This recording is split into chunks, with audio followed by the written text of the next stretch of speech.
Bon, à l'époque, je vous avais déjà fait des vidéos sur comment faire des bonnes mélodies, sur comment faire des patterns de drums solides. Mais il y a un truc que je vous ai jamais vraiment expliqué sur cette chaîne, c'est comment on mixe et masterise proprement une prod. Donc aujourd'hui, on va changer ça. Je vais vous donner tout mon processus actuel de mix de prod. Mais avant de commencer la vidéo, je tenais à préciser 2-3 trucs. Et là, je suis pas un G-son. Ça va bientôt faire 6 ans que je prod. En 6 ans, j'en suis arrivé à mixer mes prods comme ça et je trouve que ça sonne plutôt propre. Mais je suis loin d'être un expert en mix. Du coup, pour rendre la vidéo encore plus pertinente, après avoir effectué moi-même mon mix et après avoir effectué moi-même mon master, je vais faire appel au frérot Waiki qui lui est artiste et ingé son et qui d'ailleurs m'a appris pas mal de trucs en termes de mix. Je me rappelle c'était mieux avant quand elle me disait je t'aime.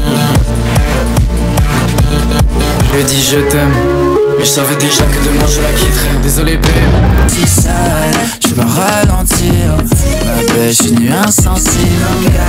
Comme ça, il pourra nous donner son avis en tant qu'ingé son, nous dire s'il y a des choses dans mon processus qui vont pas, s'il y a des trucs qui rajouteraient, etc. Malgré ça, tout ce qu'on présentera dans cette vidéo, c'est subjectif. Il n'y a pas de mix universel. Chacun a ses propres techniques, sa propre patte. Mais normalement, si vous êtes un beatmaker, même si vous avez un très bon niveau, il y a des chances pour que vous trouviez cette vidéo intéressante. Aussi, pour chaque plugin que j'utilise, je vais essayer de vous donner une alternative gratuite si le plugin ne l'est pas. Mais beaucoup des plugins que j'utilise personnellement sont payants et ont pas forcément d'alternative gratuite à ma connaissance. Si vraiment ce que vous cherchez, c'est de faire des mix de prod propres avec les VST de base de FL Studio ou des VST gratuits, je vous conseille fortement la vidéo de Money FLP sur le sujet qui est vraiment sympa. À la fin de la vidéo, on s'écoutera la prod à chacune des phases du mix. On comparera la prod sans mix à cette même prod mais mixée, puis à celle qui sera mixée et masterisée. Comme ça, on pourra vraiment voir les différences entre chacun des mix. J'ai hâte de voir ce que ça va donner et je vous propose qu'on passe sur FL pour commencer à taffer là-dessus. Avant même de vous ouvrir le fichier de la prod qu'on va mixer, je me devais de vous montrer mon preset de base, mon template. En gros, à quoi ressemble mon FL Studio dès que j'ouvre le logiciel. Dans le mixeur,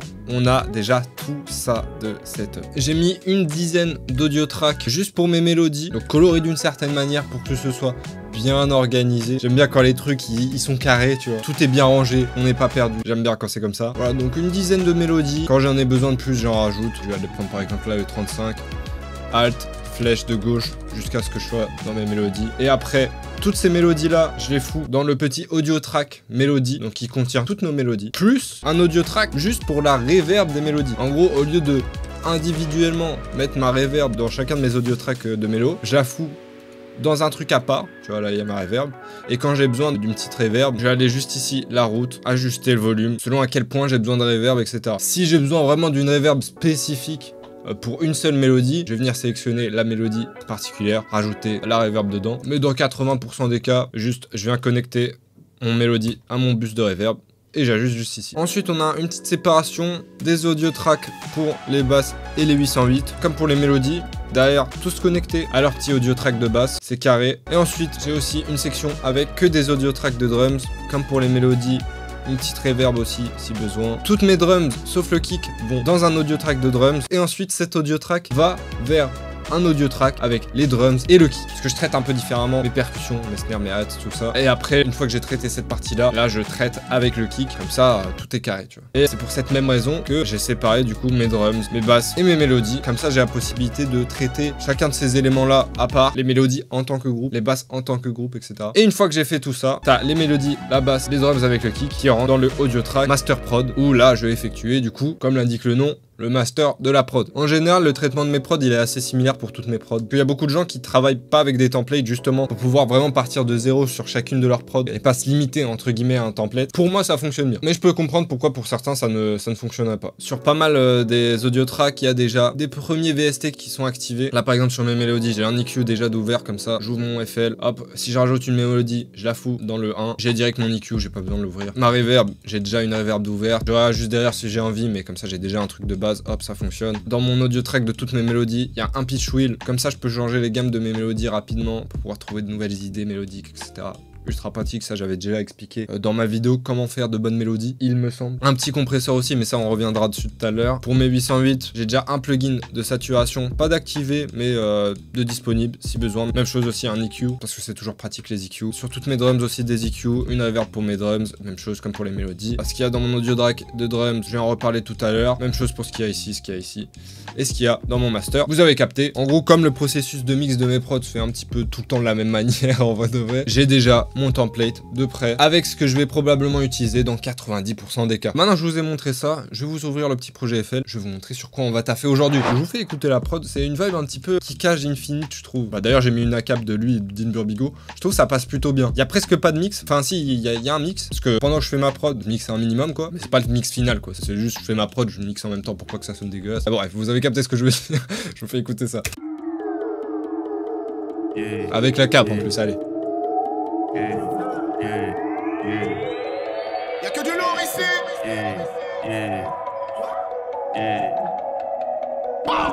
Ce qu'ils font, j'ai pas trouvé ça ouf. Rebeu comme moi, t'as vu ça ouf. Grosse barbe, grosse liasse. Pour ça qu'elle m'a pris pour un saoud. Ça, j'ai grandi dans le ventre de la bête. Donc j'ai closeille dans le son de la tête. J'ai de plans que de vendre de la mettre. Tout en blanc, en direct, de la mec. La tête, c'est la seule cible qu'on vise. C'est que pour le sale, c'est ici qu'on signe. Les envoyés, c'est le Wisconsin. Comme on signe l'armée, c'est le 6. À l'Unisa, je suis en jeep lunaire. Dans mon appart, trop la petite vue mère. Choisis mon camp, moi, c'est l'opposition. Eux, ils s'assoient sur la bite du maire. C'est qu'on le fait avec brio. Mais de couiller, moi, c'est le trio. Vous avez capté le délire, je pense. Je trouve la prod assez sympa. À mixer, ça devrait être assez intéressant. Je vais passer au casque pour mieux entendre tout ce que je vais faire. Premier truc qu'on peut remarquer, c'est que même sans avoir rien fait, là, la prod en soi, elle sonne pas mauvaise, tu vois. Genre, c'est pas frauduleux. Tu écoutes ça en taille beat sur YouTube, tu te dis pas, oh, c'est mixé comme de la merde. Enfin, si, peut-être y en a qui se le disent. Moi, ma première réflexion, ce serait pas forcément ça. Et c'est tout simplement parce que pour faire un mix correct, pas un bon mix, tu vois, juste un mix correct, genre ça sonne pas dégueulasse. T'as pas besoin de grand chose en vrai. T'as juste besoin d'avoir un bon leveling, un bon sound selection, donc des presets qui sonnent pas trop caca et tout, et des drums qui font le taf. Là par défaut, bon, il y a quelques trucs qui sont rajoutés, tu vois, mais dans mes pro-Q, ils font rien, c'est les pro-Q de base, tu sais, de mon preset quoi. Un peu de panning pour placer des éléments à droite à gauche, mais genre très vite fait, il y a quasi rien là. Par contre, il y a du leveling, tu vois, il y a du leveling de déjà fait, il y a des trucs qui sont déjà mis dans de la reverb, dans de speed, tu vois. Il y a pas grand chose qui a été fait et ça sonne déjà ok. Et vraiment, c'est parce que le sound selection, le leveling, c'est le truc le plus important. Pour le coup, il y a pas vraiment de secret, c'est un truc que tu développes avec le temps un petit peu. Enfin, si tu peux vite fait te faire des petits indicateurs visuels, tu vois. Moi, je sais qu'en général, sur mes prods, mon kick il tape légèrement plus fort que ma snare, qui tape légèrement plus fort que ma hats. Et en général aussi, mes drums avec le kick tapent légèrement plus fort que ma basse, tu vois. Et ma mélodie tape légèrement moins fort que ma basse aussi. Tu peux te faire des petits indicateurs visuels, mais ça reste un truc que tu fais à l'oreille. Et pour développer ton oreille, il faut juste prod plus, analyser un petit peu les sons que t'aimes bien. Et ça vient au fur et à mesure, quoi. Premier truc au niveau des mélodies. Déjà, qu'est-ce que j'ai mis sur mes différents éléments? On a quoi? EQ, Panman, EQ, mais y a rien sur les EQ. Déjà, on va prendre la première mélodie. Premier truc de base que je fais sur toutes mes prods, les basses fréquences, des mélodies, ça tège. On veut laisser vraiment les basses fréquences pour la basse, pour le kick. Voilà, il leur faut de la place pour que quand ça arrive, ça pète. Ça va péter. Et aussi que ça sonne pas dégueulasse, tu vois. Parce que si t'as plein de basses fréquences de tes mélodies qui s'additionnent avec les basses fréquences de la basse, quand ça arrive, ça sonne tout, ça sonne en bouillie caca, tu vois.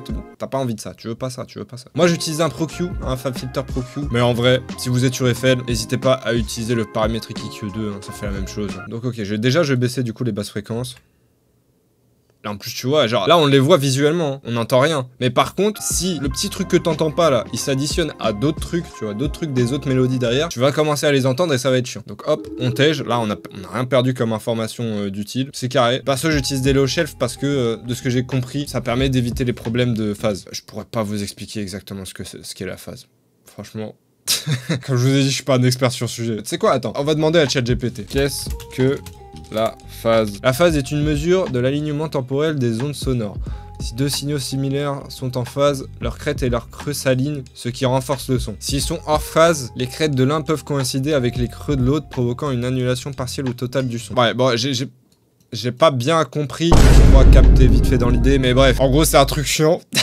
Et un des trucs qui peut provoquer ce truc chiant, de ce que j'ai compris, c'est d'utiliser des low cuts à tout va. Enseignez-vous si tout ça vous intéresse. Bref, du coup, on enlève les basses fréquences de toutes nos mélos. Ok, premier truc que je vais faire en plus là sur les mélos, si on le regarde sur un EQ, je trouve ça manque un petit peu de low mid, tu vois. Et un des éléments mélodiques qui pourrait nous en donner pas mal, c'est celui-là.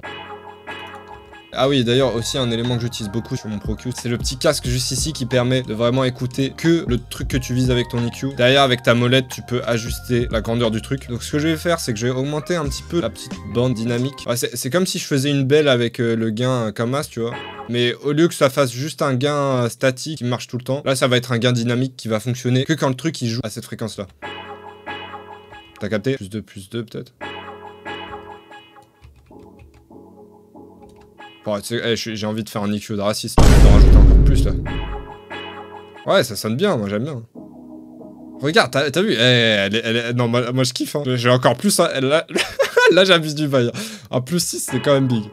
Mais j'aime trop. Là, ce que je vais faire aussi avec mes mélodies, c'est donner la place vraiment à chaque élément mélodique dans l'EQ. Par exemple, là, cette mélodie-là, on va regarder où est-ce qu'elle joue principalement.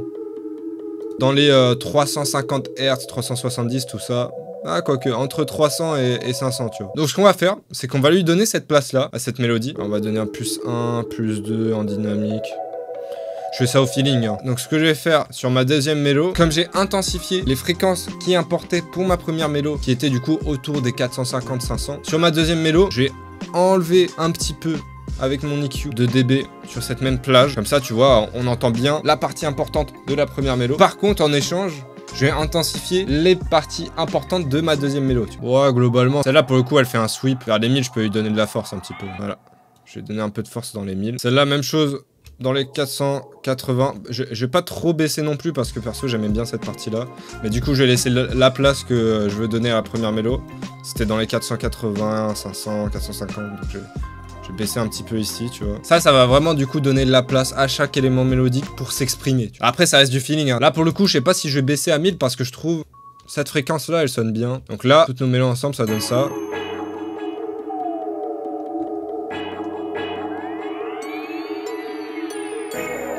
Va peut-être falloir que je réajuste vite fait les volumes, mais ça a l'air d'aller. Truc que je vais vérifier par contre, et que j'avais appris que récemment, hein. Les reverbs, en fait, ça se calcule, les gars.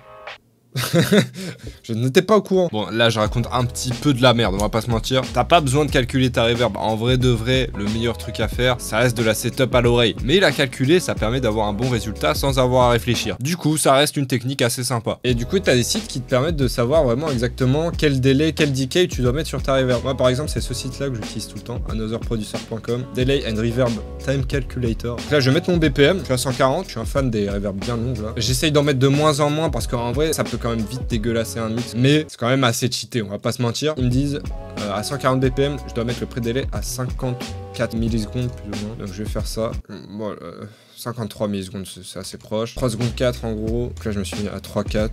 C'est bon, 3-4 c'est bon. En reverb, même chose, hein, y a celle de FL qui est très bien. Moi j'aime beaucoup aussi la Valhalla. En ce moment j'utilise la Lexicon du UAD parce que relativement récemment je me suis acheté une petite suite de plugins UAD. Pour le mix vraiment les plugins du UAD c'est vraiment pas mal. Ça coûte assez cher mais j'avais eu en réduction il y a quelques mois. Je crois que c'était soit janvier soit décembre, un truc du genre. Et franchement je regrette pas de les avoir payés parce que les plugins sont vraiment très cool. Ce que j'aime faire aussi c'est vérifier si les presets de base que j'utilise ont déjà une reverb intégrée. Si c'est le cas, en général j'essaye d'éviter de rajouter une reverb par-dessus, tu vois. Celle-là, par exemple, apparemment, il y a une reverb. Elle est à fond, en plus.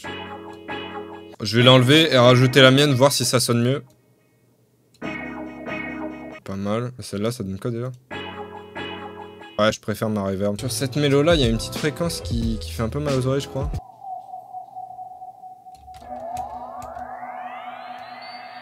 Je crois que c'est celle-là. Je vais la tège. Même chose, je vais enlever la reverb de base, mettre la mienne. J'ajuste du coup le dry qui rentre direct dans mon audio track là, mélodie. Et le wet qui va rentrer du coup dans la reverb. Les baisses, j'aimerais bien qu'elles fassent un petit gauche-droite aussi. Là, elles sont un petit peu trop statiques. Je trouve que ça rendrait plus sympa si c'était un petit peu plus... un petit ear candy quoi. Un petit truc qui fait... Tu vois, genre t'es en mode oh c'est joli. Oh, l'explication de merde. Je vais rajouter un petit Padman. Il y a le Fruity Panomatic qui peut peut-être faire ça aussi. Juste moi je préfère le Padman. Je vais le mettre en minor movement. Ensuite je vais ajuster. C'est ce que je fais la plupart du temps. Minor movement ça fait du droite-gauche classique. T'ajustes le rythme. Moi je verrais bien un truc sur 2 bars, tu vois, un truc un peu long. Avec un width assez grand. Peut-être un petit peu sur la gauche, tu vois. Un offset un petit peu sur la gauche.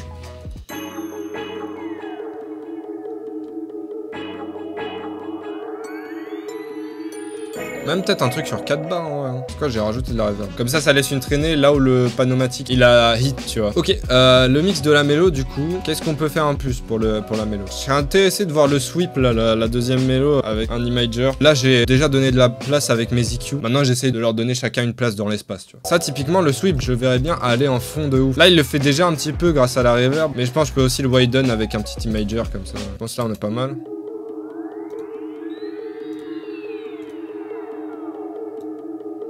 Ouais, j'aime bien. Peut-être je vais foutre ça un petit peu sur la gauche. Laisser la place du milieu pour mes accords un peu chelous là. Du coup la belle je vais peut-être au lieu de la offset à gauche, je vais la offset à droite. Là je trouve qu'avec mes mélodies on est plutôt bien. Ce que peut-être je peux faire par dessus c'est rajouter un petit compresseur sur mes mélodies qui va servir du coup de glue compressor. Alors à quoi ça sert une glue compressor?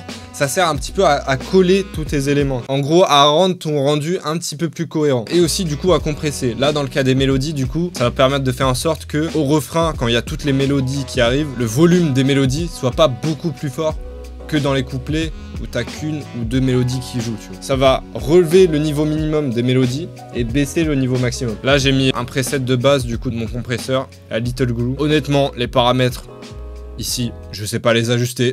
Je fais confiance à UAD. Normalement, ça devrait faire le taf. Voilà, je vais faire en sorte que c'est quoi?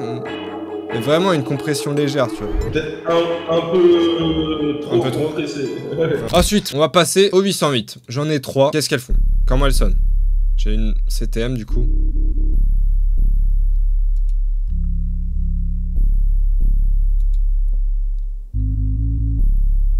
Ouais, bon, ça me choque pas à première vue. On va voir si avec un petit peu de saturation, la CTM elle rend mieux.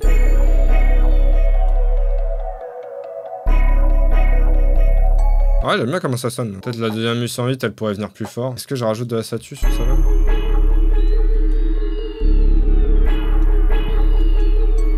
Peut-être un peu plus bright le ton.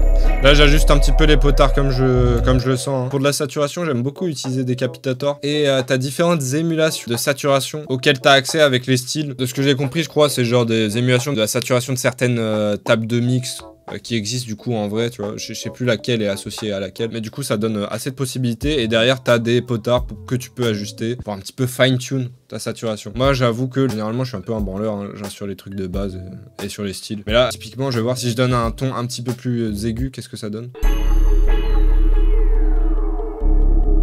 Je préfère celui du milieu, hein. Voilà, genre là il tape vraiment. Ouais, ça permet de renforcer ici en fait, je crois. Ouais, c'est vraiment cette fréquence là que j'aime bien. Même peut-être un petit peu plus bas. Ouais, là c'est vraiment sympa. Je crois que ma saturation préférée là c'est celle-là. Ouais, j'ai toute ma saturation. Ok, ensuite qu'est-ce qui se passe? Toutes mes basses elles vont dans le audio track bass. Dedans il y a un Pultec. Pultec de UAD du coup toujours. Qu'est-ce que c'est? C'est une émulation d'EQ à lampe. Donc d'un EQ physique, c'est vraie machine quoi. Dans l'idée, ça fait la même chose qu'un EQ classique dans le sens où bah ça augmente, ça baisse des fréquences, c'est un EQ. Sauf que ça traite pas le son de la même manière qu'un EQ numérique classique entre guillemets. Genre un Pro Q ou un Fruity Parametric EQ2, tu vois. Genre ça essaye vraiment d'émuler le fonctionnement d'une machine réelle quoi. Ça a son propre traitement du son, ça va pas sonner pareil quand tu le fais rentrer dedans, tu vois. Même si tu fais rien du tout dessus. Genre là mes basses avec et sans Pultec, même si j'ai rien fait dessus, genre c'est le truc de basse, tu vois. Vraiment le défaut, le preset par défaut. Ça va pas sonner pareil. Là on va voir si on entend une différence.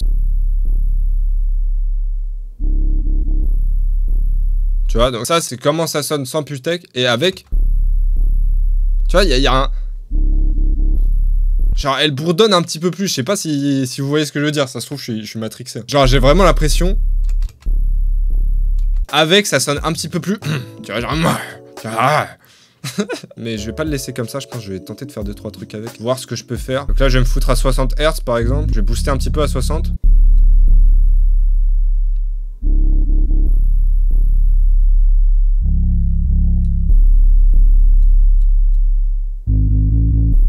Atténuer un petit peu derrière. Ce que je vais faire c'est, avant de rentrer dans le Pultec, je vais voir il tapait à combien? Il tapait entre 6 et 3.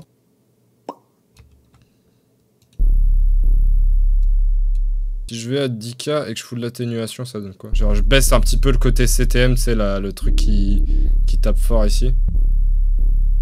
Comme ça, je crois que j'aime bien. Derrière, sur mes basses, j'ai un Source 2. Source 2, c'est quoi? C'est un sorte d'EQ qui tège un petit peu automatiquement les fréquences un peu trop vénères, un petit peu trop arches. Mais dans ce cas-là, là, je les setup de manière à faire tout simplement un sidechain avec le kick. Dès que le kick tape, t'as la 808 qui va baisser en volume. Dans ce cas particulier, ça va baisser certaines fréquences de la 808 quand le kick il tape. Je vais vous faire écouter exactement les fréquences que le Source 2 retire du coup quand le kick il tape. Vous voyez, dès que le kick il tape, ça retire tout ça. À quoi ça sert? C'est pour donner de l'espace. Dès qu'il tape, tu le sens plus, tu vois, parce que t'as plus la basse, donc du coup, quand le kick il arrive, ça tape vénère. Et aussi, du coup, ça permet de clean un petit peu les basses fréquences, parce que les basses fréquences, dans un mix, c'est particulièrement sensible à la dégueulasserie. Genre, faut que ce soit particulièrement propre dans les basses fréquences. Du coup, faut vraiment faire en sorte d'avoir de l'espace pour ta 808, mais aussi de l'espace pour ton kick quand il vient taper. D'ailleurs, le petit sidechain, moi je le fais avec Souz, mais vous pouvez totalement faire un truc assez similaire avec un Fruity Limiter. Vous le foutez en compresseur, sidechain, threshold, vous le baissez, le niveau le montez, et là ça fait la même chose. Même visuellement, de toute façon, vous le voyez. Enfin, ça fait la même chose dans l'idée, parce qu'en vrai, la Souz, ça va vraiment fonctionner sur des fréquences, là où Fruity Limiter, ça va juste fonctionner sur le volume du truc, tu vois. Mais ça fait du sidechaining aussi, c'est juste ça le fait différemment. Et dans tous les cas, moi, derrière mon Souz, en général, je fais un sidechain supplémentaire avec une automation de volume, mais je vais vous montrer ça après. Derrière aussi, ce que je vais faire avec mes 808, c'est que je vais foutre un petit Pro Q pour baisser les fréquences un petit peu trop graves qu'on n'entend pas, mais qui pètent les couilles. Donc là, même chose, je me fous un petit low shelf, je vais me foutre genre à 15 Hz.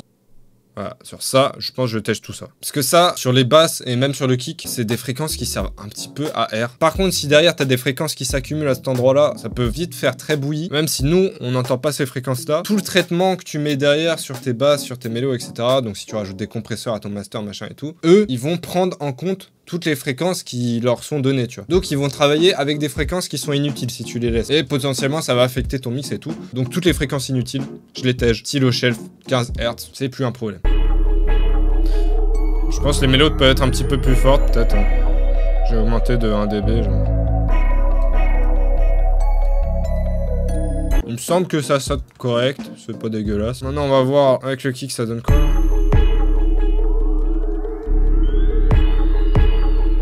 Il tape comment le kick là? Il peut peut-être taper un peu plus. Foutre un petit UAD Reva dessus. Est-ce que j'ai un truc pour les kicks?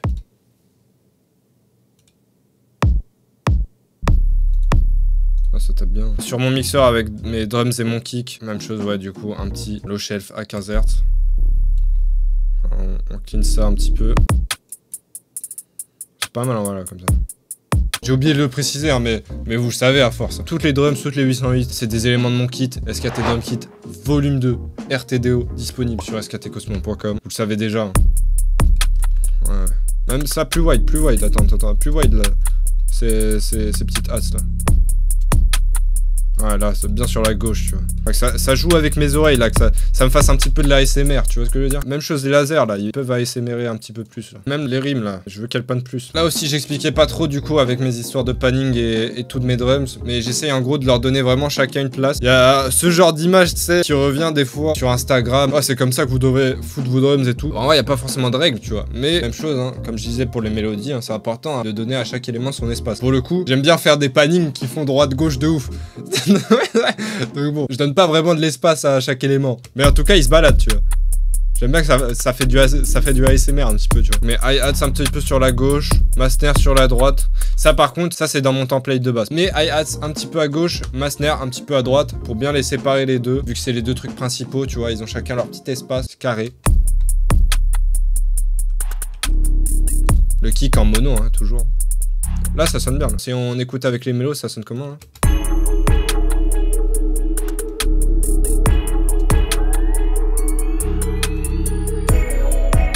Ouais, déjà là, comme ça m'a l'air de sonner plutôt propre. Mais j'ai pas encore fini de faire le mix sans master. J'ai quelques petits éléments en plus à rajouter. Déjà pour les drums, j'ai oublié mon petit audio track de drums sans le kick. Dessus, j'aime bien mettre un petit Cradle Orion. Cradle Orion, c'est quoi? C'est un plugin qui mimique le drum processing de Jason Joshua, un des ingé-sons les plus connus du monde. Il a taffé avec les plus gros artistes des années 2010 et même avec pas mal des plus gros artistes récents, quoi, actuels. C'est un plugin qui fait pas mal de trucs. Il y a plus ou moins écrit exactement ce que ça fait ici. Je vais pas vous mentir, j'utilise un petit peu comme Asgame.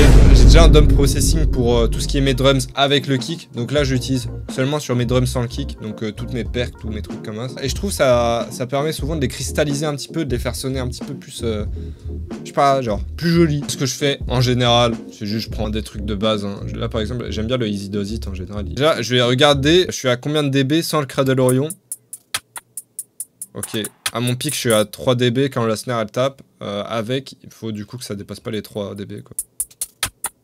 Ok, là, c'est bien. On va faire un avant-après. Avant, ça sonne comme as. Avec... Bon, déjà, on entend que ça... C'est un petit peu compressé tout qui tape un peu plus fort, mais même ça sonne un petit peu plus joli, je trouve. Par-dessus, j'ai un petit Padman. Ça, pour le coup, c'est une technique que j'ai volée à Waiki. Hein. Je crois qu'il y a que lui qui fait ça. Je pense que c'est peu orthodoxe comme méthode, mais c'est pour donner un petit peu de mouvement aux percussions. Voilà, c'est un Padman en minor movement. T'as fait bouger les trucs de gauche à droite, puis à gauche, t'as capté. Ça rajoute juste un petit peu de mouvement sur les percussions. Par contre, ça, faut faire gaffe parce que le Padman, ça le fait perdre des dB. Donc, faut réajuster. Ensuite, avec le kick maintenant, moi j'ai tout le temps un air bass dessus. Ça permet de booster les subs. Tu peux choisir un petit peu la fréquence que tu veux booster ici. Je crois exactement la manière dont ça fonctionne, c'est que même si avec les enceintes éclatées de ton téléphone, t'entends aucune sub, bah là, avec un air bass, ça va augmenter les harmoniques de la sub. Donc pas directement les fréquences, tu vois, de la sub, mais les fréquences harmoniques qui sont générées avec la sub. Et du coup, t'as l'impression que la sub, elle tape plus fort, alors que non. Je crois. J'espère que je dis pas de la merde.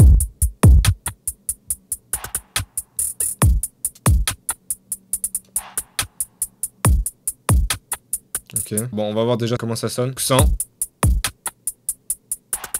Avec. Un peu plus fat là. Ah, j'aime bien. Là. C'est pas mal. Si je vais un peu plus bas. Ouh. C'est pas mal. Nickel. Derrière, glue compressor comme pour les mélodies. Mais je trouve que c'est encore plus important sur les drums. Je vais faire la même chose. Little glue. Ça va permettre de tout coller ensemble, en tout le tout plus cohérent.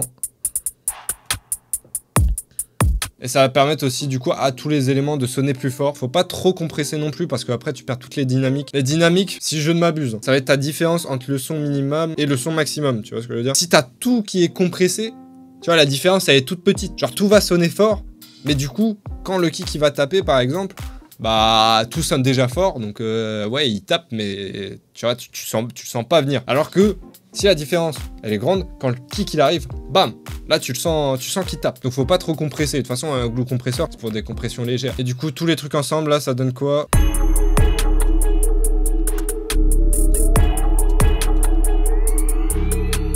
Je pense que je vais faire en sorte que mes snares elles tapent un petit peu plus. Ouais, là, je crois qu'on a un premier mix sans master correct. Du coup, il n'y a pas d'effet sur mon master. Il y a juste un soft clipper, un Pro Q qui fait rien. Mais là, ce que je vais faire, c'est à toute fin de mon master, je vais activer un petit EQ téléphone. Je vais foutre aussi mon son en mono. Pour ça, je vais le faire avec l'EQ. Je vais mettre un point juste ici. Je vais le foutre en brick wall. Au lieu de choisir stéréo, du coup, que ça affecte, tu sais, bah, la stéréo du son global. Là, je vais prendre juste les sides. Comme ça, ça me permet de garder que le son en mono. Bam, comme ça.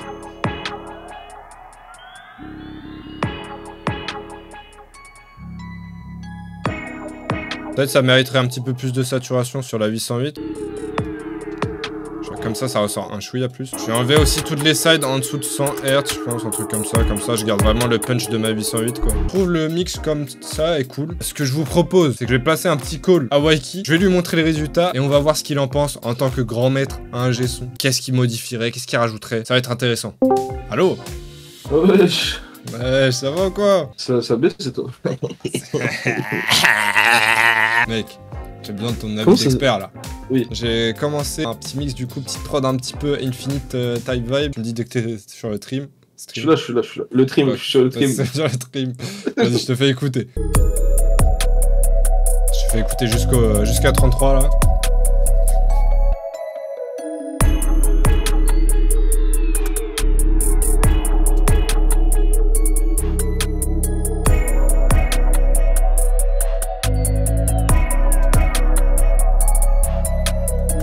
Ok, t'en penses quoi? Ah, c'est lourd, hein. Ah, let's go. Le mix ou la prod? La prod. Ah, la prod, pas le mix, pas le mix. Si, en vrai, bah après, tu sais, à travers un stream Discord et tout, c'est toujours un peu plus compliqué. Mais fais voir un peu ce que t'as fait. Alors, niveau des mélodies, petit Q. Dessus, juste, j'ai rajouté un Padman aussi pour donner un petit peu de mouvement. Ok, fais attention, parce qu'il aille pas trop loin, ton Padman, genre, pas trop à gauche, pas trop à droite, tu vois. Mais là, ça a l'air d'aller, enfin, pour moi, maintenant, tout de suite. En plus de ça, du coup, là-dessus, j'ai rajouté un petit imager pour widen un petit peu, parce que je trouvais ça fait un peu nappe, tu sais, sweep qui va un petit peu en fond, c'est sympa. Retirer une fréquence casse-couille ici, laisser de la place pour l'autre élément là. Mais ça, c'est carré si tu le fais. Par exemple, moi, tout ce qui est imager et tout, je suis pas trop fan. Je trouve qu'il y a d'autres manières de rendre un truc wide sans passer par un imager. qui pour moi est pas ouf. Je pense que tout con, mais pire des cas. La reverb déjà ça en rajoute. Bah ouais, mais même rajouter des harmoniques avec un. Bon, il y a des trucs comme God Particle, de la saturation aussi. Ouais. Genre, pas de la distorsion, mais bien de la saturation. Même en faisant genre des trucs, genre doubleur, genre trucs. Des fois, tu peux, tu vois, en te creusant un petit peu la tête, en faisant des bus, en essayant des choses et tout, tu peux réussir à trouver des trucs qui sonnent bien. Après, c'est juste parce que moi, j'aime pas trop les imagers. Je dis pas que c'est mauvais, je dis pas que c'est une mauvaise chose. Moi, juste, c'est un truc, je sais pas. J'ai l'impression que ça prend toute la place d'un coup. Et en fait, bah, je trouve ça fout le bordel. Sur celui-là. Oh là. En fait, si tu veux, au lieu d'augmenter les fréquences avec un Pro Q3, Ouais. t'as un tas d'EQ, comme le Pultec par exemple, qui peuvent te faire la même chose, mais en rapportant un peu plus de couleurs, un peu plus de... Ouais, ah oui, j'avoue. Un petit peu plus sympa. En fait, tu vois, je veux dire un truc, après, c'est que mon avis, encore une fois.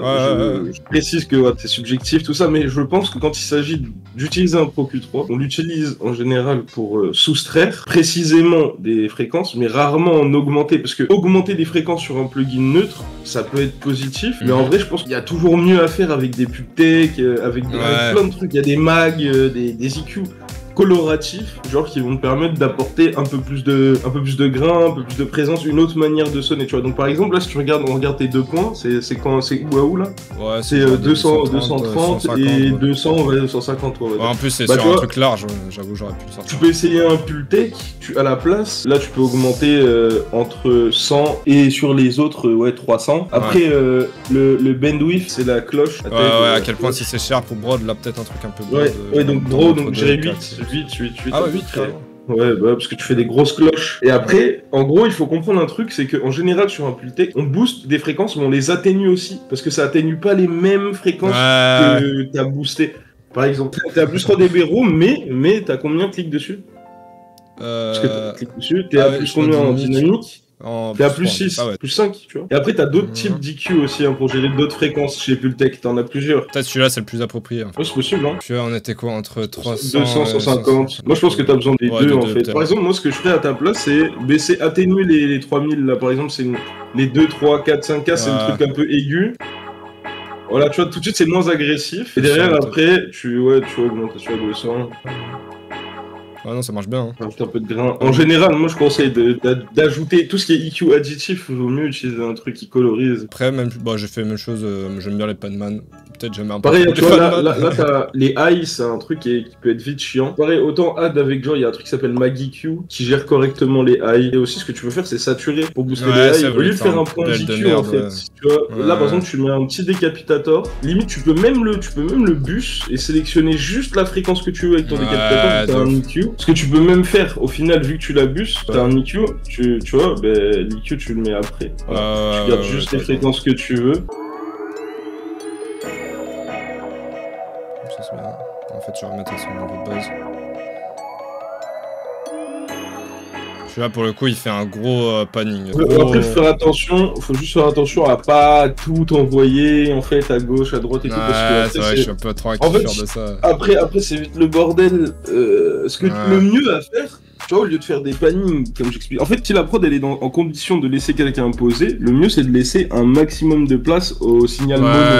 Le mieux c'est de faire quoi? Le mieux c'est de panner littéralement une mélo un peu à gauche, une mélo un peu à droite. Et d'ailleurs, toutes tes mélos devraient être pannées un petit peu à gauche, à droite, sauf peut-être une mélo principale que tu peux lâcher au centre en mono ou pas, mais vraiment qui est principalement centré. Mais sinon, au lieu de mettre des panman qui partent un peu en couille à gauche, à droite, ce que tu peux faire, c'est juste tout simplement pan 10, 15, 20% vers la gauche, pan 10% à droite, pan 16% à droite, pan 43% à gauche. En fait, tous tes mélos les pan un peu gauche-droite pour quand même laisser un flux au niveau du centre. En général, pour la voix. Ouais, je te sens. Ok. Après, c'est tout. Il y a une petite reverb. J'ai un peu la reverb des VST. Tu devrais essayer aussi de prendre toutes tes mélos dans un groupe et de compresser un petit peu. Ouais, c'est ce que j'ai fait. Ouais, derrière, j'ai fait une petite glue compression. Il y a tout qui est légèrement compressé. Peut-être un peu trop compressé. Ouais. Pour moi, il n'y a pas de limite à la musique en soi. Tu peux vraiment faire ce que tu veux. Par exemple, il y en a, des fois, je regarde, je sais pas, Ilangelo, comme j'explique souvent, par exemple, tu vois, les gens qui sont là qui disent qu'il faut compresser à à -3, les voix, etc. machin. High Angelo qui mixe The Weeknd et Post Malone, il met 3 compresseurs qui écrasent la voix à -20, tu vois, et ça sonne super bien. Donc en fait, ça dépend de plein de choses. Là, donc ça revient au même. C'est-à-dire que du moment qu'à ton oreille, ça sonne bien, pour moi, il n'y a pas de souci. Du moment que ça file un truc, ça c'est musical, c'est cool. Mais en vrai, overcompresser des trucs, ça se rapproche quand même plus de l'erreur que de la créativité. Quand tu sais pas trop ce que tu fais. En fait, pour pouvoir se permettre de faire des trucs vraiment un peu ce que les autres pourraient, ce que la plupart des gens pourraient trouver mauvais, bah il faut quand même avoir une certaine connaissance et base au départ pour se dire ouais, là je vais compresser à temps parce que je sais que, tu vois. Donc en vrai, t'as ces deux écoles. Mais là, pour le coup, si on parle d'un truc où on veut apprendre un peu et tout, là, je trouve que c'est un tout petit peu quand même overcompressé. Je pense essayer de trouver un équilibre entre moins de dB, moins, par là, tu vois, compression, histoire que ça active un petit peu. Le principe un peu de ta glue, c'est que ça compresse à peu près tout le temps. Pour essayer de garder un aspect linéaire, tu vois, qui est pas trop de pic et tout. Et dès qu'il y a un petit pic, t'as vu, ça, hop, ça regratte un dB. Il faudrait qu'en général, tu vois, comme là, tu vois, ton contraire, il est actif quasi tout le temps, tu vois. Il est tout le temps actif de -1. En fait, il écrase un tout petit peu pour que tout soit à peu près... à peu près corda, tu vois. Et c'est très bien comme ça. Ça, c'était tout pour les mélodies. Sur mes basses, je crois que j'ai foutu au final un petit peu de disto sur un petit peu toutes.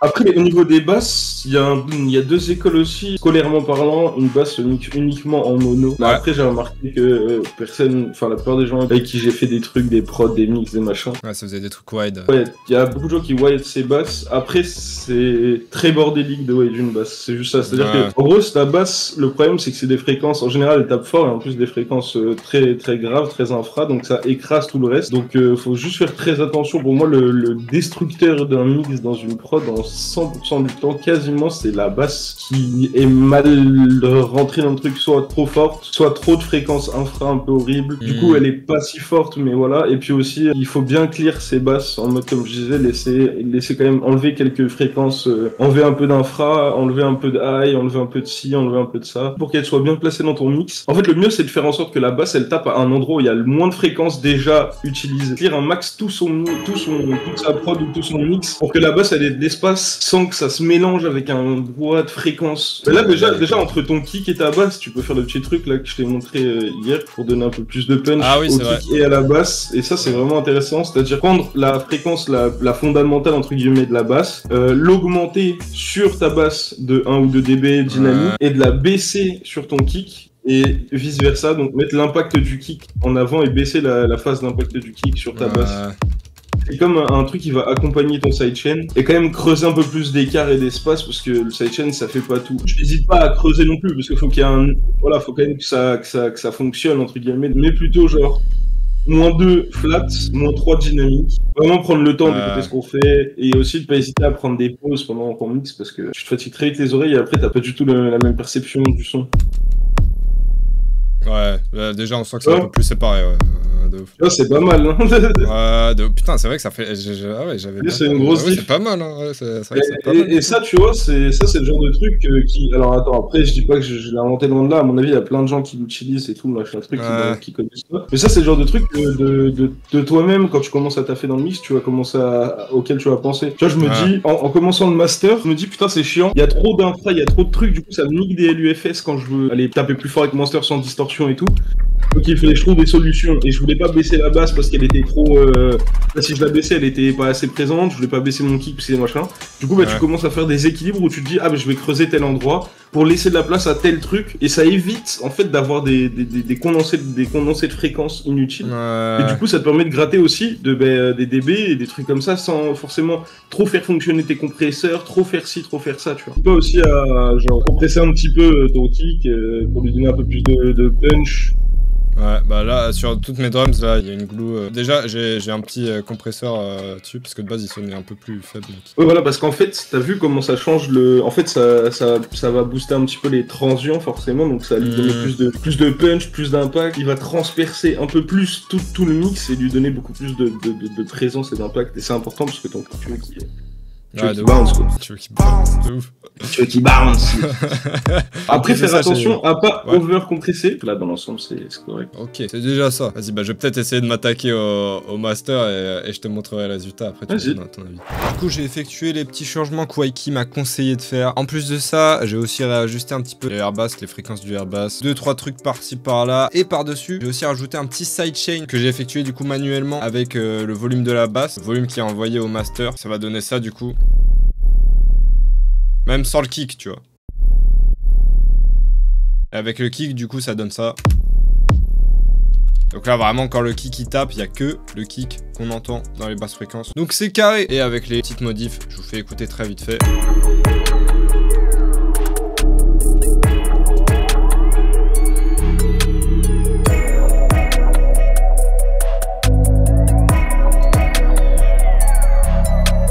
Et ce que j'ai fait aussi, c'est que j'ai réajusté très vite fait le volume de mes basses. Parce qu'en regardant un petit peu l'export de la prod, j'avais remarqué que la basse principale tapait beaucoup plus fort que mes deux autres basses. Donc la troisième, j'ai relevé un petit peu et j'ai rebaissé un petit peu la première. Comme ça, c'est carré normalement. Je pense déjà, on peut exporter cette version-là pour pouvoir se l'écouter tout à l'heure, voir la différence entre les différents mix. Premier truc que je dois faire avant de rajouter quoi que ce soit dans mon audio track de master, c'est de réajuster les volumes pour avoir de la marge quand je vais faire mon master. Donc on va baisser les mélodies, les basses, les drums avec le kick. Déjà je vais baisser genre de 10 dB chaque track pour voir ce que ça donne. Donc là pour les mélodies on est à 5.6, je baisse de 10.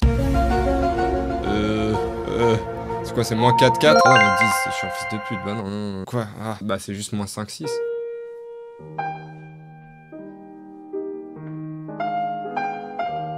Les calculs c'est dur. L'école d'ingé ça commence à dater là. 0 dB, moins 10 du coup. Moins 1 dB, je passe à moins 11. Sur mon template, dans mon current, il y a un view meter. Ça sert à pouvoir gérer un petit peu plus facilement les volumes de ta prod. Ça donne un indicateur visuel de l'intensité du son. Genre à quel point ça tape fort, tu vois ce que je veux dire. Il y en a des gratuits de view meter. Perso, j'utilise celui de Waves, il marche plutôt bien. Et ce que je vais faire, c'est que je l'ai mis sur mon current. Et là, je vais sélectionner mon master prod. Et faire en sorte que avant de mettre quoi que ce soit dans mon master, je dépasse pas les 0 VU ou en tout cas pas trop. Là on n'est pas bon, va falloir que je baisse encore un petit peu. Peut-être de 2,5. Nickel.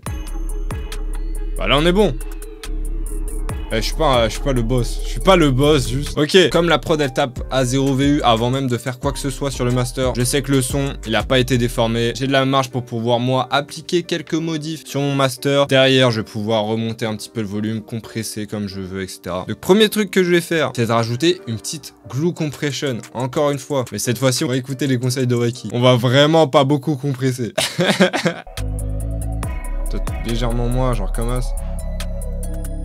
Derrière ça, je vais mettre un petit Hitsville EQ Mastering, autre VST que Waiki m'a fait découvrir, qui est assez sympa. Pour le coup, je crois pas qu'il y ait d'alternative. C'est un VST du AD qui reproduit du coup une machine qui était présente dans le studio Hitsville, il me semble, et qui permet de pouvoir gérer un petit peu la stéréo de son master. Comment ça fonctionne? En haut, t'as un truc qui permet de gérer soit le left side de ton master, c'est toute la partie stéréo à gauche, soit les mid, donc tout ce qui est au centre de ton master. Et en bas, t'as une partie qui permet de gérer du coup soit les parties droites de ton master, tout ce qui est à droite, soit les parties side, donc tout ce qui est sur le côté en termes de stéréo. Moi je vous avoue, donc comme beaucoup des VST que je vous ai présentés, je suis pas celui qui gère ça le mieux au monde. Donc tout simplement ce que je fais, c'est que je type master dans les presets de base et je sélectionne des trucs qui ont déjà été faits. Le master A en général il fonctionne plutôt bien, donc on va voir ce que ça donne sans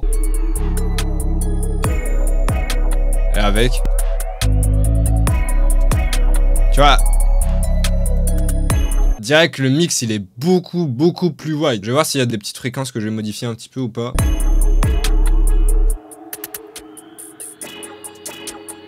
J'ai juste fait en sorte de pas toucher au mid des fréquences high. De base, elles étaient à 1 dB. Parce que j'avais envie quand même que mes hats, elles tapent sur les côtés, tu vois. Mais à la place, j'ai peak, donc augmenté de 2 dB les sides des hautes fréquences. Je trouve que c'est un peu mieux comme ça. Je pense que je vais rien changer d'autre parce qu'en vrai, pour moi, ça sonne ok. J'ai pas envie de faire de la merde. Derrière, j'ai une petite tape, toujours du AD, mais pour le coup, il y a plein de tapes de disponibles. Il y en a sûrement aussi des gratuites. Je vous afficherai au montage si j'en trouve quelques-unes de sympas. Là, comme ça, j'ai pas de nom qui viennent en tête. Et une tape, à quoi ça va servir? Ça va permettre de compresser encore une fois très légèrement votre master. Ça va un petit peu faire le taf d'une glue compresseur au final. Pour ça d'ailleurs, bon là, j'utilise un JBus compresseur juste avant, mais d'ailleurs, j'ai pas mis les bons settings. Attends, je suis un fils de pute. J'avais gardé le truc par défaut là. Il faut que j'utilise la Little Glue. Je disais quoi du coup? Ouais, sur son master, alors plusieurs VST qui compressent, c'est pas forcément un problème, mais si c'est le cas, tu veux faire des compressions légères, tu vois, parce que si t'as tous tes VST qui compressent de ouf, là tu vas vraiment avoir un master dégueulasse. La tape, elle va servir à du coup jouer un petit peu nos éléments encore une fois, petite compression légère, on aime bien, et ça permet aussi de donner un petit peu de chaleur à son mix. Je sais pas exactement comment ça fonctionne, mais vous voyez peut-être vite fait dans l'idée à quoi ressemble une tape machine. Tu vois, c'est des machines old school, à l'ancienne. Moi personnellement, vous me connaissez, hein, je prends les presets de master de base, je me casse pas la tête, je les teste tous et je vois ce que ça donne. Donc là, vas-y, on va s'écouter les différents presets, on va voir. Déjà, celle-là, il passe pas mal. Le Smooth Master, il est cool. J'aime un peu moins le Warm Master. Tu vois, il est pas mauvais aussi. Jazz un petit peu de trop de haute fréquence. Je crois qu'overall, le classique 250 Smooth Master, c'est celui que je préfère. Donc je vais prendre celui-là. Derrière, vas-y, je vais peut-être check avec mon Pro Q s'il y a des petites fréquences que je veux tège un petit peu. Déjà, peut-être la hâte, c'est elle tape un peu fort. Même ça, je peux peut-être le baisser un petit peu. Ouais, ici, peut-être, je peux réduire un petit peu. Là, comme ça me semble assez fine. Là, comme vous pouvez le voir, on est encore très loin de taper à 0 dB. Donc derrière, ce que je vais faire, c'est que je vais rajouter un petit Pro L2 de FabFilter pour venir augmenter le volume de ma prod et aussi, du coup, venir la limiter quand elle dépasse les 0 dB. Mais pour l'instant, on a de la marge. Donc moi, ce que en général, je fais, je prends juste le dynamique, je mets la release à 0, je me pose pas de questions. Je vous avoue. Vraiment, c'est ce que je fais tout le temps. Donc là, on va faire pareil.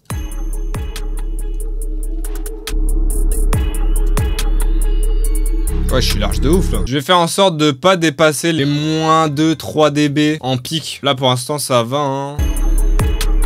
En fait j'ai quelques pics de temps en temps, mais franchement je suis large, genre je peux même monter à 9 hein. Derrière avec mon Pro L2, je vais afficher un petit peu la loudness pour pouvoir voir avec mon master pour l'instant à combien de LUFS je tape. C'est une unité de mesure affichée juste ici du coup sur le Pro L2 là quand vous le mettez en mode loudness, qui permet en gros d'évaluer le niveau de loudness, le volume moyen en gros de la prod. En général un mix qui tabasse bien, ça tape dans les moins 8 LUFS, mais perso je vous avoue je masterise pas assez bien pour pouvoir faire en sorte que mes mix tapent à moins 8 LUFS sans totalement overcompress ma prod ou juste la rendre dégueulasse. Donc en gros je me compare au moins 8 à titre indicatif, j'essaye de m'en rapprocher le maximum, mais à partir du moment où je tape dans les moins 10, moins 9 et que je sens que si je force un petit peu plus, je commence à sacrifier un petit peu dans la qualité du mix, je m'arrête là tu vois, je me dis ok bon c'est déjà good enough. Donc vas-y on va voir là pour le refrain on tape à combien.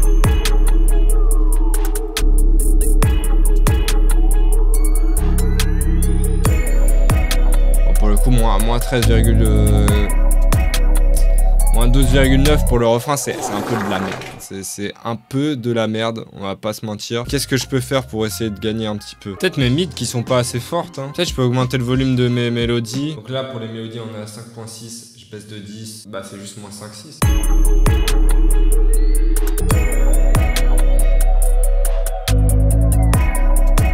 Ouais, c'est toujours un petit peu de la merde. Pour moi, ça sonne bien, mais en termes de loudness, on est toujours pas là. Hein. Là, en gros, ça veut dire que mon mix, il tape pas très fort. Donc là, ce que je vais rajouter derrière, qui va bien m'aider pour ça, le petit cheat code. Voilà, un truc qui va me permettre du coup de gagner un petit peu en loudness. Ça va être le petit God Particle. Comme pour le Orion, c'est un VST qui mimique un processing de Jason Joshua. Et pour le coup, c'est un VST qui a même pas de preset. Moi, ce que je fais, c'est que je le mets en fin de master, je tweak pour faire en sorte que le truc marche normalement, tu vois, et que ça sonne pas dégueulasse. Et en général, quand ça marche normalement et que ça sonne pas dégueulasse, c'est que ça marche bien, tu vois.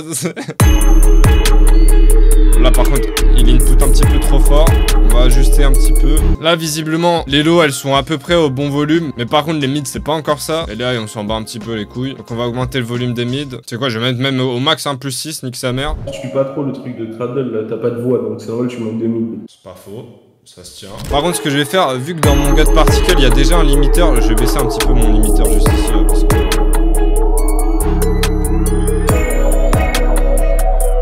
Je vais rajouter par-dessus mon petit EQ magique là, qui permet de mettre le tout en mono et EQ téléphone là. Ouais, on va s'écouter avec ça.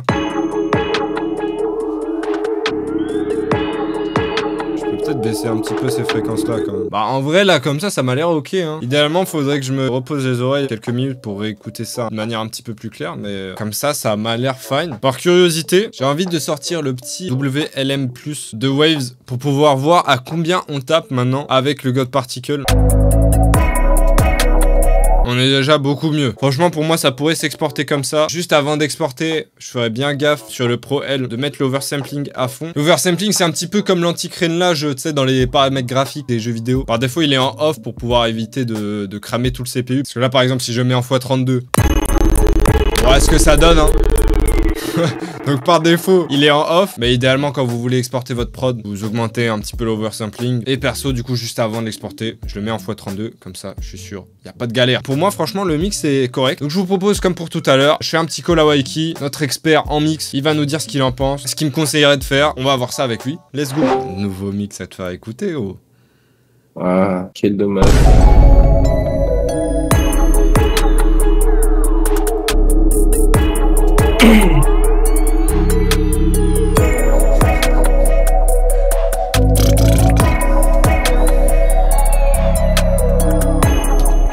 Alors, t'as dit quoi? Ça m'a l'air pas trop mal. Let's go. Ça, c'est bon, ça. Parce que là, j'étais pas à volume à fond, mais ça m'avait l'air cool. Bah, let's go. Ça se trouve, même pas grand chose à revoir. Je t'ai volé quelques strats à toi. Petite glue compresseur qui tape. Bon, pour le coup, j'ai pris en compte ton conseil. Vraiment pas fort. Parce qu'en fait, si ta glue compression elle est trop forte, la basse, elle va baver. Ouais. Petit Hitsville. C'est vrai que pour la stéréo, c'est quand même très très sympa. Derrière, petite tape. La Studer, elle est mieux. Ah ouais, toi, tu préfères l'autre? Mais ça pue sa mère, cette tête. Pour la Studer, elle déglingue. Ah ouais? Mais juste en termes de son, genre, tu trouves qu'elle est claquée par rapport à l'autre? Mais c'est pas ça, c'est que la Studer, gros, c'est vraiment. Tu sais, la Studer, c'est vraiment, tu vois, c'est vraiment la tape, quoi, tu vois. Moi, je sais pas, bah, je pense, j'ai pris celle-là parce qu'il y avait marqué Master Tape. Ouais, je me suis pas posé la question, tu vois. Bah, un peu, ouais. Et je te jure que la Studer, elle envoie, hein, frère. Mais carrément, de toute façon, tu peux mute celle-là, mettre une Studer juste pour tester. D'ailleurs, sur les drums aussi, ça pète sa mère, hein, la Studer. Ah ouais? Le drum bus, là. Mes drum bus, ou Make It Pop, ou. Mais sur le master ou je le mets sur le drum? Non, sur le master, même, ça marche des fois, mais sinon, sur les drums, c'est impossible. Baisse à fond, limite l'input. Ok. Laisse-le à fond. Play. Là, tu gères à combien tu veux compresser. Je sais pas à combien t'as compressé. Mais déjà, ta basse, elle sonne tellement mieux avec cette tape. Bah, il y a un bec.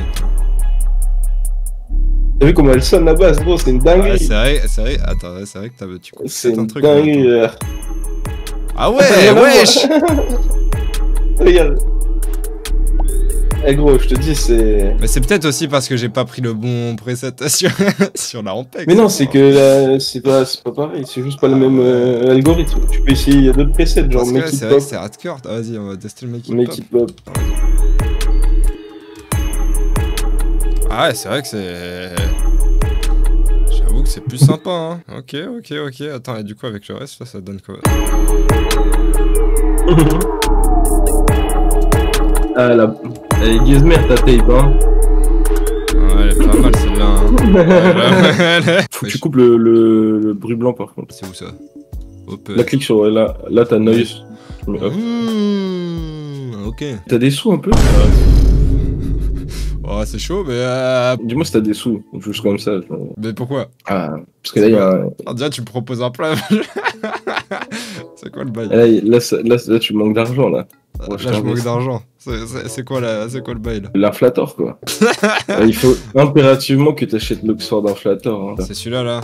Ouais. 160, damn, il est si OP que ça. Ouais, c'est la meilleure saturation qui existe, je pense. Et puis c'est un clipper, de fou furieux, en plus d'être une saturation magnifique. Ça, tu mets ça sur une voix, tu peux clipper, saturer ta voix en même temps, tu peux mettre ça sur ton master, tu peux clipper, saturer ton master en même temps, c'est une dinguerie monumentale. Après, je te dis juste que ça, après, t'as la licence à vie et... C'est vrai, non, tu le vends bien, mec, tu le vends bien. Mais après, techniquement, tu m'as bien vendu l'UAD aussi, hein, donc Belek, à tout moment, dans quelques... Non, mais je te le dis, c'est un des meilleurs plugins que j'ai testé, moi, perso, dans ce que j'ai pu pluginiser un peu. Je vais y songer très très fort. Mais pour l'instant on fait 100. Petit Pro Q derrière. Là j'ai fait un truc un peu de Rastar aussi. Peut-être j'ai un peu abusé du bug là. Mais en gros c'est parce que j'ai essayé de gratter un petit peu des LUFS. Parce que j'étais genre au début, avant de mettre le God Particle, j'étais genre à moins 13 pics. Mais le God Particle, je comprends pas pourquoi tu l'as laissé à 100% les harmoniques. En vrai tu peux les baisser 60, 80.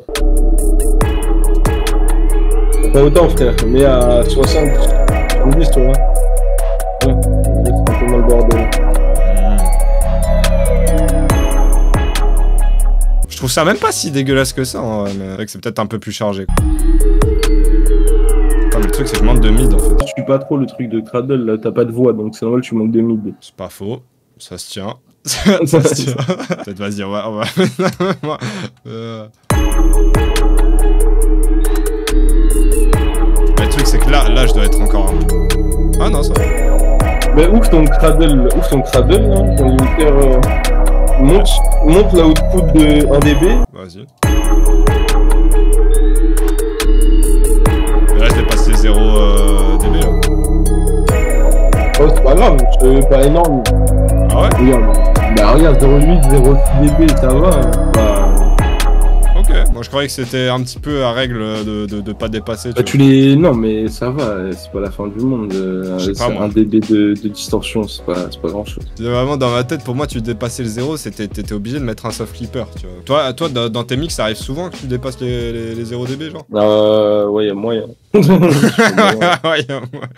Okay. Il y a moyen de forme. La distorsion numérique est pas forcément... Enfin, elle est mauvaise sur papier, mais en vrai, il y a des gens qui... Par exemple, tous les ricains, ils adorent le son distordu. Tu vois, par exemple, tu écoutes vite fait Gold. Oui, de Tuolis. Ouais, ce son est juste... En fait, il sonne comme ça. C'est parce qu'il est disto numériquement, tu vois. Ouais, c'est vrai. Tu vois, s'il est pas distordu numériquement, il aura jamais, tu pourras jamais refaire cet effet en fait. Putain, ok, ouais, du coup, ouais, c'est au cas par cas un petit peu en mode est-ce que c'est cohérent avec ta prod? Et gros, du moment que ça sonne bien, t'en bats les gens ils veulent tous t'apprendre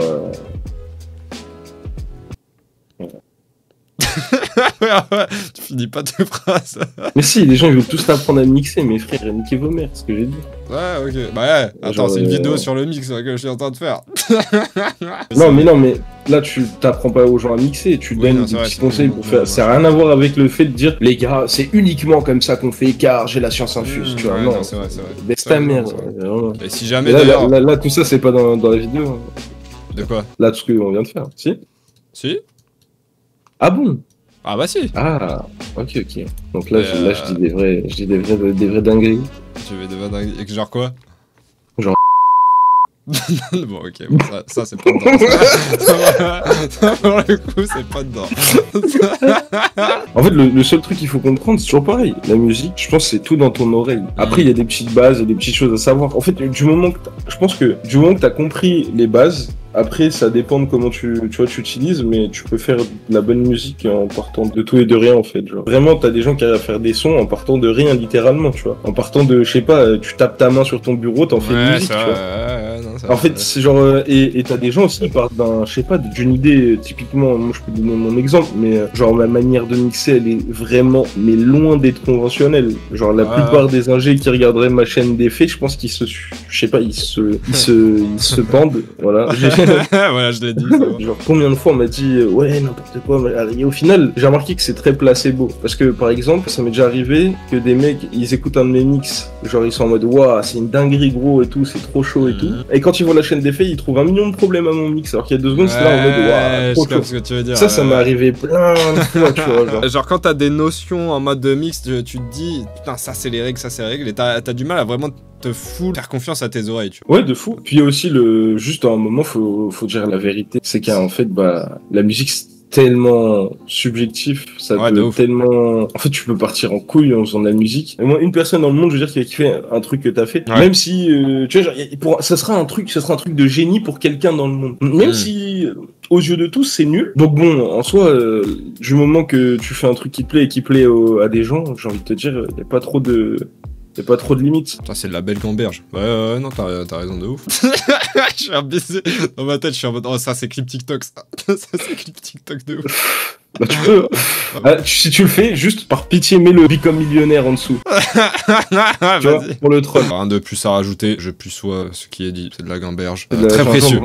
Gingembre, c'est très précieux, toujours. Très précieux. Merci beaucoup, chef. Bah, pas de soucis, le boss. Je vous conseille fortement les tafs de Waiki, très bon ingé son. Si vous avez besoin d'un petit mix de son, machin, n'hésitez pas. J'ai importé les 3 versions différentes de la prod, la version non mixée, la version mixée et la version masterisée. Déjà, la waveform, on voit quelques différences. Au fil des différentes versions, les prods tapent de plus en plus fort. Déjà, ça se voit. Mais comment ça sonne? On va s'écouter dans l'ordre la version pas mixée, puis la version mixée, et ensuite la version masterisée. Je vous propose qu'on s'écoute ça. C'est parti.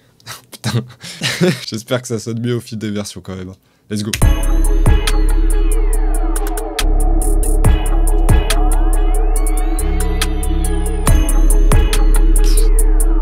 Déjà gros upgrade, hein. Juste le mix, gros upgrade.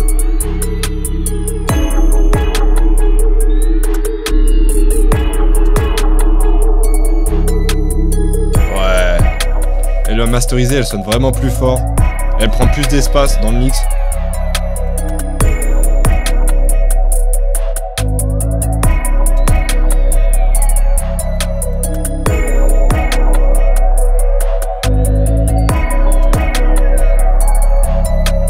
Franchement, c'est très propre. Hein. Déjà, je trouve vraiment la différence entre la version pas mixée de la prod et la version mixée, pas masterisée, mais juste mixée. C'est le truc le plus flagrant. Je trouve que tu passes vraiment un truc qui sonne bien, hein, mais un truc qui sonne tellement mieux. Comme quoi, vraiment, le mix, ça fait une grosse diff. Bon, en vrai, c'est évident.